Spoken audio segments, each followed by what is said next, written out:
Hello everyone, in this video, I will show you how to fix the error that says the sign-in method you are using is not allowed on Windows 11. First, start with the simplest fix.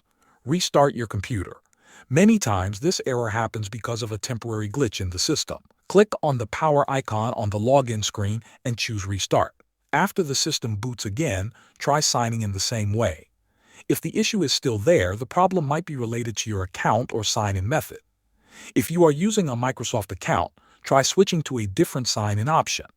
For example, click on Sign-in Options and choose Password instead of PIN, or reset your PIN if it is not working. If you have access to another admin account, you can also switch to a local account temporarily and then switch back later. Another common reason for this error is a policy restriction. Sometimes Windows blocks sign-in methods due to group policy settings or account lockout rules. If you entered the wrong password or PIN too many times, your account may be temporarily locked. In this case, you need to wait. Usually, this takes around 30 to 60 minutes, but in some cases, it can take up to 2 hours. After that, try signing in again. Thanks for watching.